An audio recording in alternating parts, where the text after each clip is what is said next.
ये रहा, तो चलो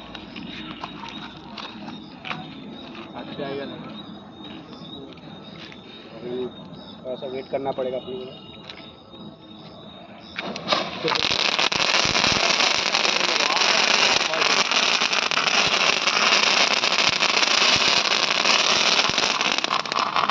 बहुत भारी मस्त जला है। काफ़ी अच्छा लगा, काफ़ी उसका साउंड की बात करें तो काफ़ी यूनिक था। तो देख सकते हो भाई, पूरा पैसा वसूल है इसका।